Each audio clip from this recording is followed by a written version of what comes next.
Eleanor Roosevelt once said that it is not enough to talk about peace. One must believe in it. And it isn't enough to believe in it. One must work at it. I am pursuing an independent study in public and governmental policy, not to work towards peace, but to gain an understanding as to how individuals of different political ideologies, different values, backgrounds, and mindsets all come together to work towards building peace in their society. I aim for this study to provide me with a meaningful understanding of how public and political officials shape societies for the people that are also by the people. In my entire year from ISM, I have studied many different aspects of public policy, but I have found one central theme, that public policy is not to advance the ambition or the ego of government officials, but instead to advance the betterment of their society. For my research in first semester, I began to look at voter apathy and how elected officials interact with constituents and voters. The first thing that I learned is that voters is not the same as constituents. Because while everyone in your society may be a constituent, for example, in municipal elections, only 5% of registered voters in Frisco actually vote. Now, Frisco is not made up of 5% of what the population actually is. We would be a much smaller community if that were the case. However, so many people neglect to vote, and I was curious as to why this happened, why this was, so I pursued it in my research to better learn why no one turned out to vote in municipal and state elections. For my interviews with Frisco City Council members Will Sowell and Shauna Huffman, I learned that voter apathy also prevents the public from contributing to government actions that affect them. Because of this, people may be upset with where their government is headed, but they won't say anything. Additionally, it could be the flip side. They may love where their government is headed, so they don't feel the need to say anything. Will Sowell told me that residents who are happy with the status quo aren't motivated to vote. This comes from the very idea that we are told that voting is what you do when you want to change something. If you are happy with how Frisco or your city is, if that's how you think, then you see no reason to vote. This summer at the Democratic National Convention, former President Barack Obama said, "Don't boo, vote." And while I admire him saying this because it encouraged so many people to vote for what they were passionate about on either side of the political spectrum, it also encouraged people who didn't want to vote, didn't want to boo, to stay home and not want to vote. And this is simply because if you have nothing to boo at, Barack Obama almost told you not to vote. And because of this, I realized that we should remember to vote even when we are happy and want to remain the status quo. Because of 5% of voter turnout in municipal elections, those 5% of people are the people who are booing at the status quo. If that is a minority where 95% of the civilization and society is happy and would never boo at the status quo, then the minority will begin to change the society and make the 95% of people who stayed home boo at the status quo.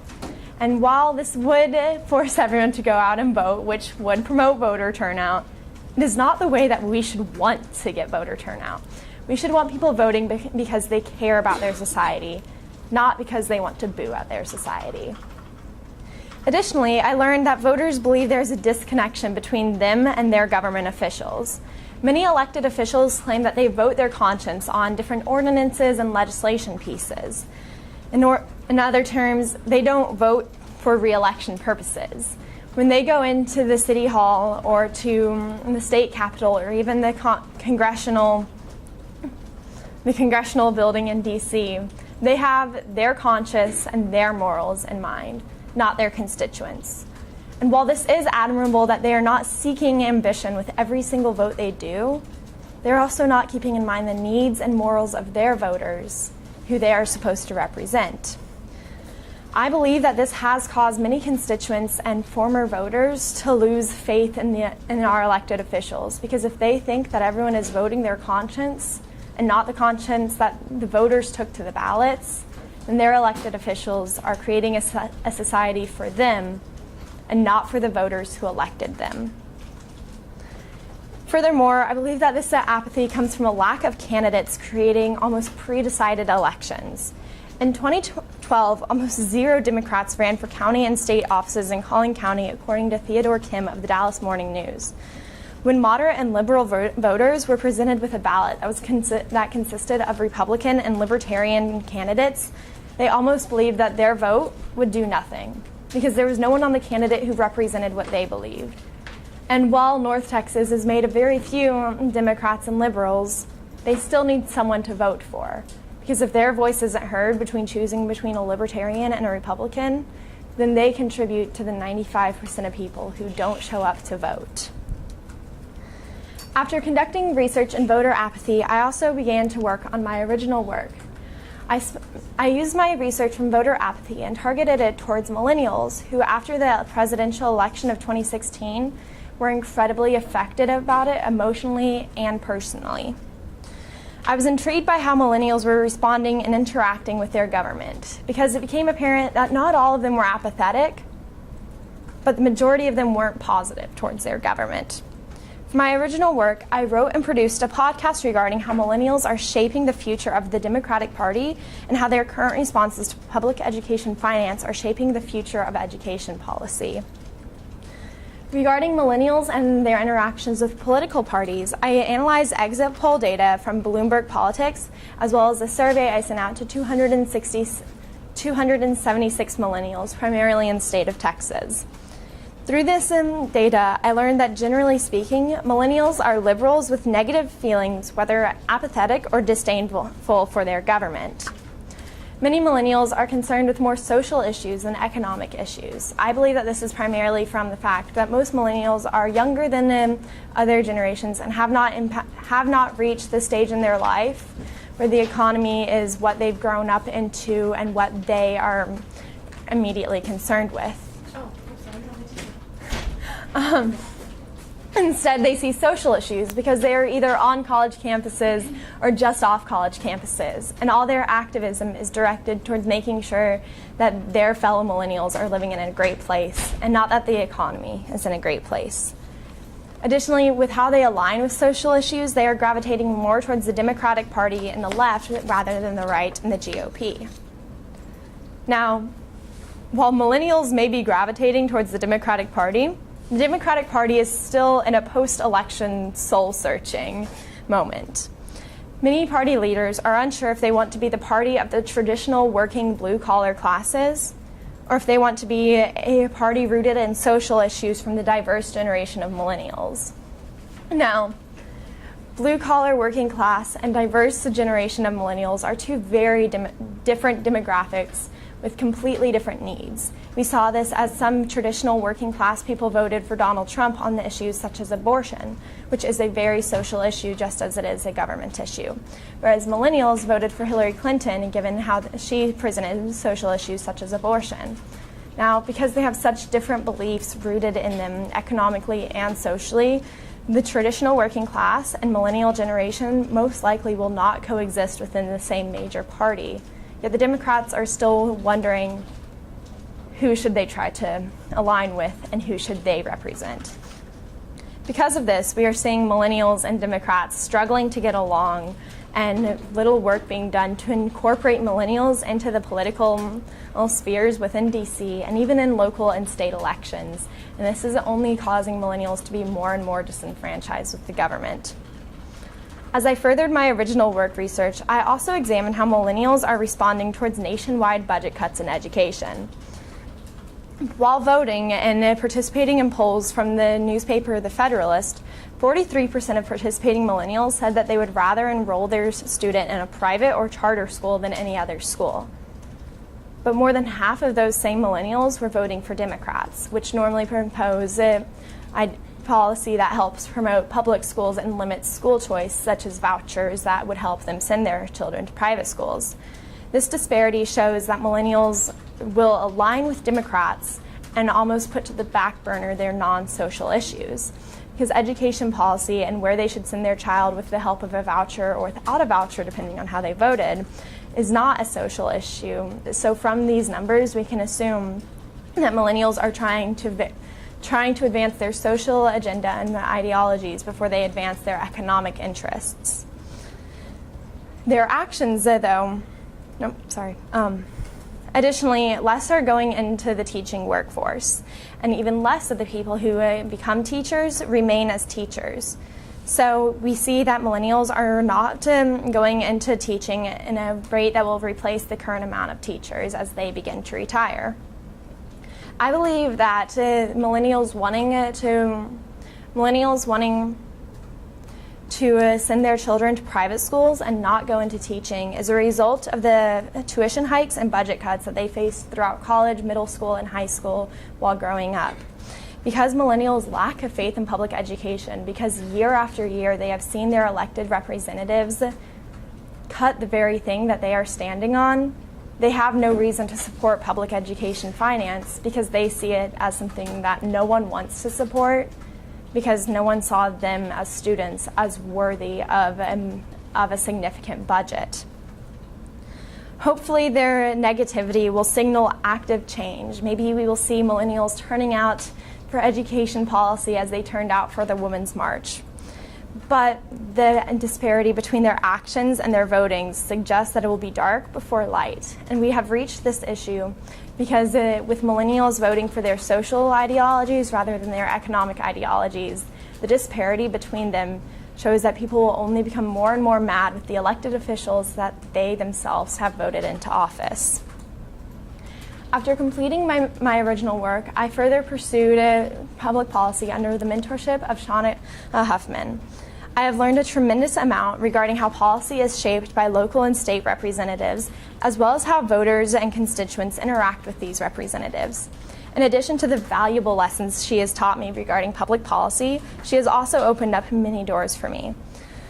Two of the highlights from my current semester under Councilwoman Shauna Huffman have been observing her meeting with State Senator Van Taylor, as well as helping moderate and construct the city council, mayoral, and school board elections forums moderated by the Chamber of Commerce for the city of Frisco. When I observed a meeting between her and State Senator Van Taylor, I noticed that they were talking about public education finance. This was in the height of my original work when I was still trying to decide where I wanted to go with my podcast, and this greatly intrigued me. As the Chamber of Commerce wants to support Frisco ISD through business opportunities and through providing internships for ISM and Kate Center students as much as they possibly can, the Chamber of Commerce, which Shauna Huffman was advocating for, wants to ensure that even post-TRE, that the state legislature wants to support Frisco in its finance and funding. However, State Senator Van Taylor, when asked to work on legislation that counteracted the failed TRE, instead showed us two handouts that showed Frisco ISD as the third highest spender in the state of Texas. As he proceeded to tell us that because Frisco ISD spends so much, there is no need for the district to receive more money from the state, and therefore no reason for him to help participate on legislation that would help Frisco ISD. We realized that the numbers he was showing us, the page of statistics he showed us did not include the utility prices from each school district. Because he did not include the utility prices, he almost neglected the fact that Frisco has over 60 schools in its district. Because Frisco has 60 schools in its district, which is very uncommon for a school district in the state of Texas, he wiped Frisco down to be just another number, and not even a representative number of itself. When you treat school districts like they are identical to each other, you lose different factors that make them what they are. Because in a school district of 60 schools, you have individual students who benefit from different things, especially the utility prices, as they go to the bathroom and wash their hands and drink from the water fountain. Now, after learning that the utility prices on him were not included from his page of statistics that he showed us to further advance his argument, I learned that numbers can be truthfully manipulated to advance one's political agenda. Because while Frisco ISD may be a high spender in its operational budget because it has so many more students than most districts do, because he provided true numbers that were not characteristic to the situation that we were talking about, he was able to reduce our argument to something that was still true, but not in accordance to the argument he wanted us to have. And I learned that Honesty and integrity were very different things in public policy, and I continue to remember this as I furthered my research. Additionally, this past month, I have been able to participate in the Frisco Chamber of Commerce candidate forums for the mayoral city council, and as well as the Frisco ISD trustee places for the elections that happened this May. In these, I was blessed with the opportunity to write my own questions for all 5 races in the cities. Now, this helped me learn how to check numerous sources with direct quotes from candidates in order to have the clearest idea on where they stood. After my meeting with Van Taylor, I understood that honesty and integrity are not the same thing. So instead of going to Facebook posts or news write-ups where people quoted what candidates had said, I went to their websites and their responses and questionnaires. Because just as you can provide correct numbers for the wrong situation, you can cut a quote so that it says something that the candidate did not intend to say. So while writing my questions, I made sure that my research was as primary as it could be. That way I did not misrepresent any candidate and give them an unfair display on stage. Additionally, during the forum, I learned how incredible it is to interact with a candidate on a personal level. This was not the first candidate forum I had watched in the city or even on any scale.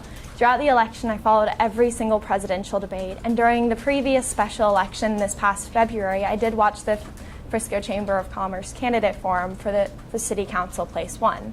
However, I never interacted with John Keating, Hillary Clinton, or Donald Trump. While I could see how they interacted with people, these forums taught me that how someone interacts with someone else who isn't you doesn't give you the full picture of who they are.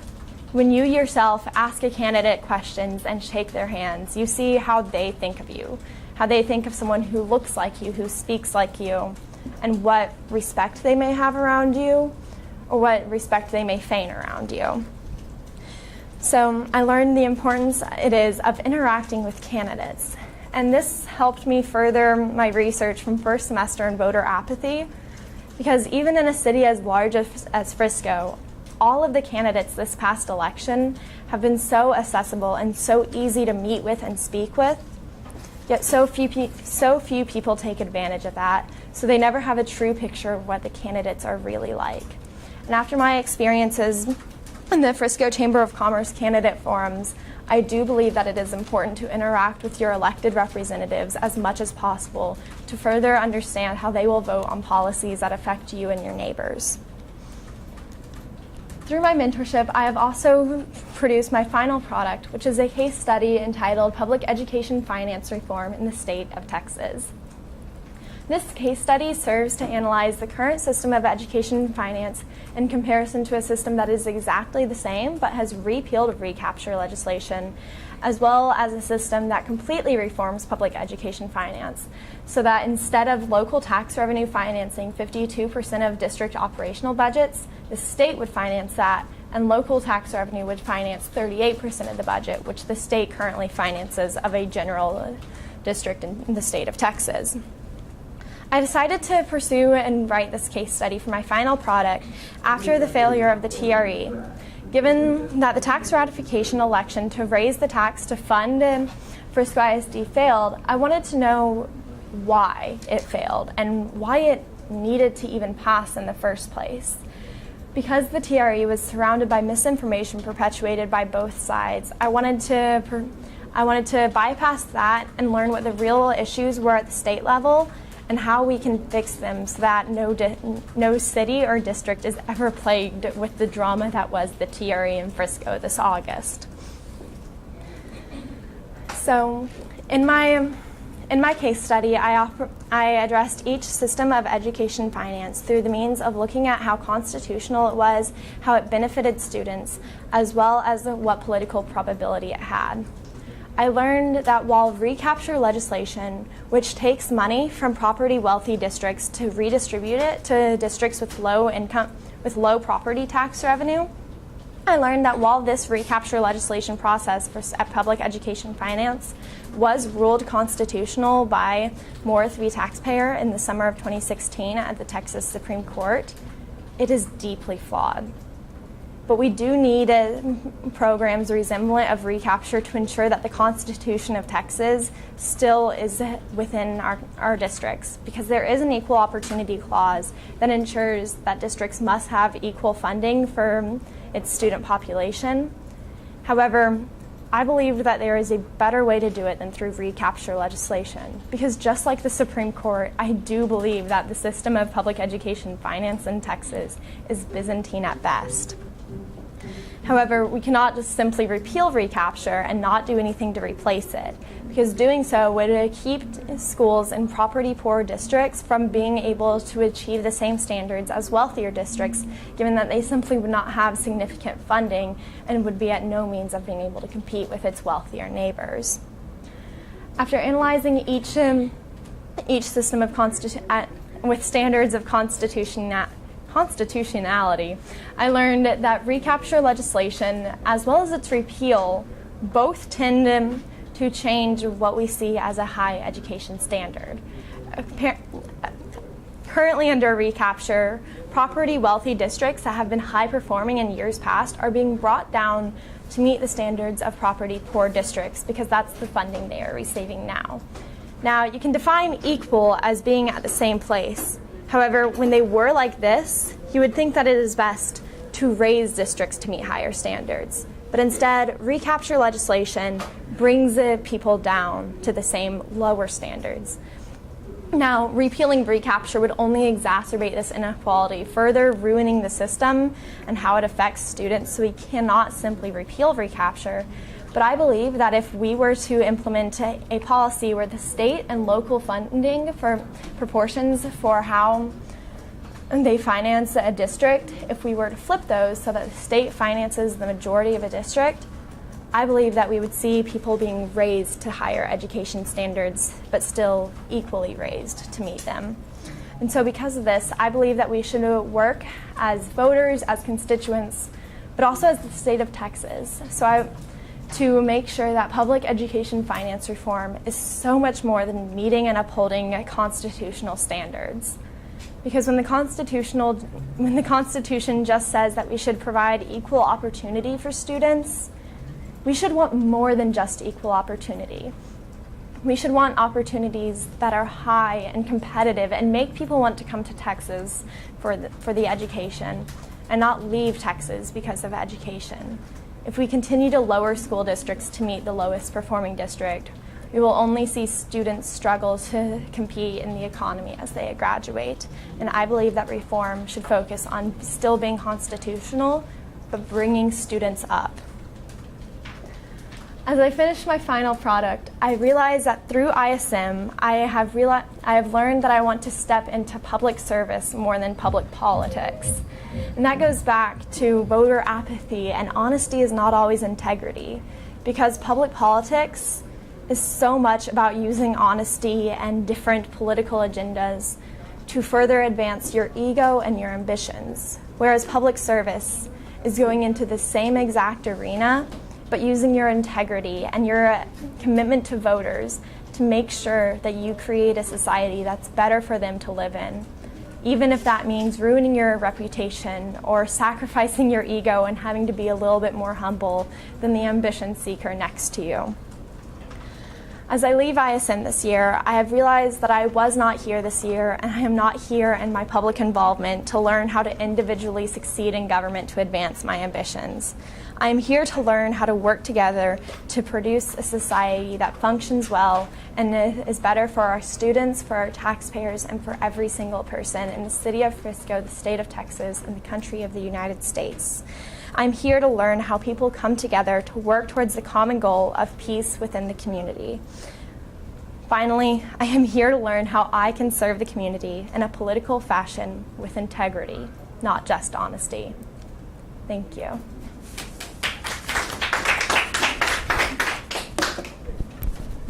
What was my time?